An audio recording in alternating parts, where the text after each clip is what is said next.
Today we have the new 2021 Artist 22 second generation from XPPen. Now the promise of this device is an accurate and great pen experience at an affordable price. We're going to take that to the test in just a minute.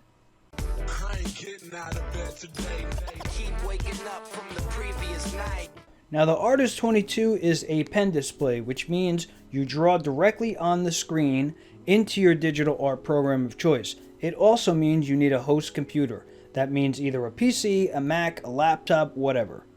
Once again, with the quick unboxing, we start with the AC power cord and brick, a USB-C to USB-C cable. We'll talk about that a little more in setup. A USB-C to USB-A cable, a smudge guard glove, an HDMI cable for video, some instructions, and a microfiber cloth in the back to keep that screen clean. The barrel-shaped pen holder, you unscrew it and the pen slides out. This is a new pen and we're going to cover that with additional details in just a bit. On the other side of the pen holder, you unscrew it, you have 8 spare nibs and your nib remover. Using that is simple, you put the pen tip in, a little bit of an angle, and then you pull it out. Just like the Artist 24 Pro, we have XPPen's new VESA mount stand. It works by pushing in that lever and then it sort of locks in back to lock in the position where you are. You can see it gets pretty low. Obviously it's not going to get completely flat. Why would you anyway? But it provides a ton of different angles and functionality. I find it to work really well. I would note my own personal preference is any screens 22 inches and above, I prefer having mounted to an ergotron arm. And here is your nice piece of kit. You've got everything you need here to hook up to just about any kind of a system. Now I'm John, and I've been on the phone all day trying to help all you guys with all your New Year's resolutions. I'm not doing all that. I do reviews and tutorials on things used in the creative process. Now remember who you're supposed to be, and click that sub, click that bell, hit a like, drop a comment so you won't miss anything. Fantastic, it's time to pay the bills. The pen display is 21.5 inches. It is electromagnetic resonance EMR. I am on record as saying I believe that is the most accurate and best pen display experience you can get today. Resolution is 1920 by 1080, that's 1080p. Panel type is IPS. The color gamut, XPPen gives us some additional stats here. It's 86% NTSC, Adobe RGB at 90%, and sRGB at 122%. Contrast ratio is 800:1, and the response rate is 8 milliseconds. Now that is curious, as I believe that is the best response rate of any pen display I've seen yet. The report rate is 220 RPS. That's actually how fast the data is transmitted from the pen tablet to the PC through the USB cable. Combination of response rate and the report rate might have something to do with how they've gotten this pen so accurate. Now I wouldn't expect a display like this to be laminated or bonded glass or anything like that, right? So still, you don't want a bad experience with parallax. So as you can see here, I'm not experiencing any parallax at all. Like really, for a 22-inch display, you're not going to notice it. It's perfectly fine. If any of you folks out there are parallax freaks, I'm telling you right now, you're not going to have anything to worry about. The new pen is the PA6. It's battery free and has 8,192 pressure levels. Tilt is supported at 60 degrees. The pen features 2 programmable buttons. There is no eraser on the back, but the shape should be familiar if you're used to XPPens. The pen tip itself is stiff. There's no give on it, so when you push on the glass, it's going to feel like a proper pencil. The barrel is rubberized, but notice the slimmer design. The cap of that pen holder will hold your pen just fine. It fits in there nice and sturdy and won't move around. As an aside, if you're used to the prior XPPen that comes with the Pro, you'll notice they slim down that bulb shape at the top of the pen. The pens are just about equal length, although I think the former might just be a hair bit longer. Or I'm blind, which is probably the case.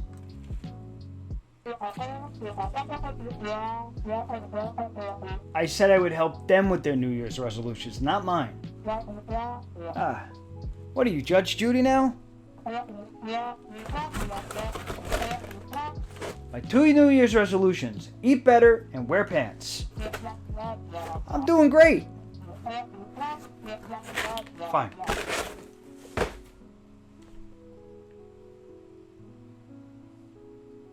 I should have added a 3rd resolution. Close that door more. Now the back of the display is where you're going to find all your connectivity options. First is going to be headphone jack, then HDMI for video, USB-C for video and or data, we'll talk about that. And the last finally is power. Now you'll notice here they did a great job giving you cable management options, which is the first time I've seen this on a pen display. You only need the USB-C cable for data and video if, for example, you have a MacBook and you have that USB-C connection. If you don't have a USB-C connection, you will use the combination of HDMI and then the USB-C to USB-A cable that will serve as your data. I particularly like that headphone jack. That came in a lot more handy than I realized. I used it the whole time I had the display, especially if I was doing video editing or such, or if I was drawing and I wanted music on. It's really nice to have that jack there. Finally, we'll take the included back cover. It's going to snap on just like this. And now I've got a clean back with cable management. I'm not going to tug all those cables out when I'm moving the display around. I can tell a lot of thought went into this design. Furthermore, if you put it on an Ergotron arm, usually they have their own cable management as well, meaning you could really hide these cables from sight. The top of the buttons have all your video display options, anything that comes standard with a monitor today. To the right of it is going to be your power button. Pushing that button, startup is quick. The XPPen is up in just a couple of seconds. Now I don't want to spend a whole lot of time in the driver, but this is a beta driver with a new UI, so I thought I'd cover it for a second. You've basically got two tabs: work area, where all your different things related to the display itself are going to be set. The area you're working in, calibration, screen area, all that kind of stuff. The next area is all your pen settings, pen pressure, custom assignment for those shortcuts, as well as a very important feature, which is custom profiles per application. You can see here I picked Photoshop.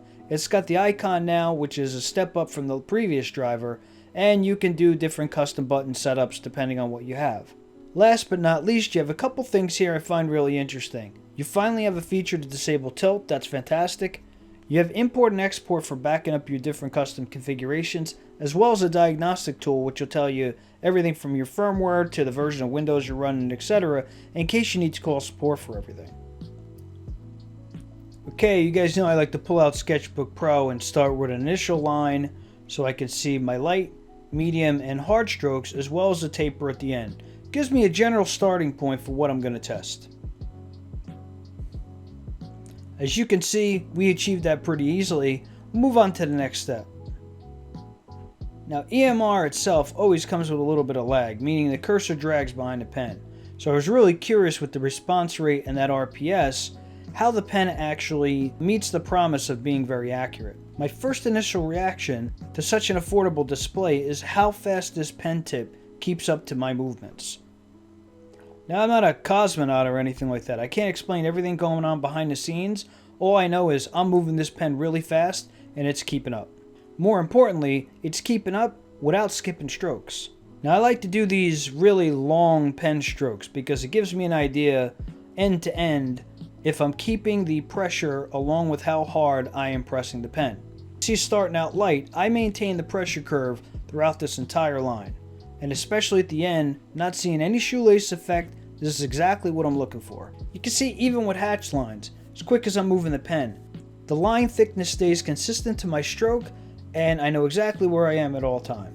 Now I like to do these almost full circles. What that is, it's just a different level of test to see again how when I'm starting out light and I'm going for a full almost ellipse type of shape, if the line is holding up to the pressure I am putting on the pen. Right, so if you use different strokes, it is just different ways to validate, again, what you think you're seeing. Okay, we're going to bang out some ruler tests here. Slow diagonal strokes, no stabilization on this brush. It's just a dead pixel hard round brush. And you can see after 3 strokes here, I pretty much tap out. The lines are really good, and in fact, a little better than some of the larger displays we've seen that were released last year. Great. It's cold now. I might as well eat my shoe. Now, when you're saying something has pinpoint accuracy, you're hoping your tilt tests come out pretty good. And I have to say, because of you guys pointing out, hey, the cursor jumps back and forth in other reviews I did, even though I didn't really notice it, I'm really looking for it when I do reviews now, so I don't get, pounded in the comments.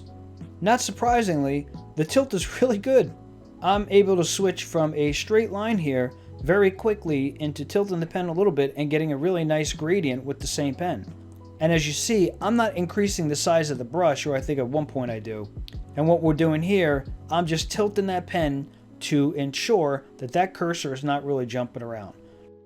Now it moves a little bit because I'm moving the pen, but I did not see any cursor movement or jumping from the tip of the pen when I tilted it using this device. All in all, that's a really great job. It wasn't a huge issue before, but it's a non-issue now.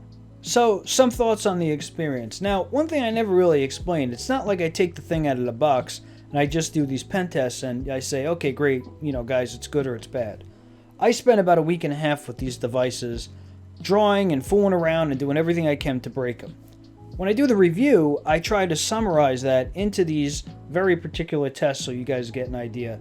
But what impressed me here is the new pen, the improvement in tilt, the almost straight lines, or at least not a lot of line wobble with the ruler tests, and the practically zero parallax. Now, to keep the length of these reviews under control, I don't often show everything I test with anymore, but I tested this with Medibank Paint, Sketchbook Pro we saw, Photoshop. We're obviously in Clip Studio Paint now, and I didn't experience any kind of issues like no pressure or any kind of problems like that. So all in all, really good. Now, how does the pen actually feel on the glass?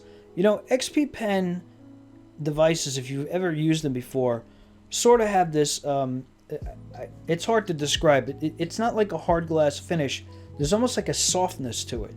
And I would say that this retains that. If you're looking for extra texture, you can probably get some kind of screen protector. They sell them now that does that. And as the testing results show, I couldn't be more happier. This is a great start to the year for XPPen. If you're in a market for a 22-inch display and this fits your budget, they managed to check most of the boxes while really delivering on the pen experience, which is the most important part. So I do recommend this pen display, and you know what else I recommend? I recommend you take a look at these couple XPPen devices and check out my reviews of them. And I'll see you guys in the next one.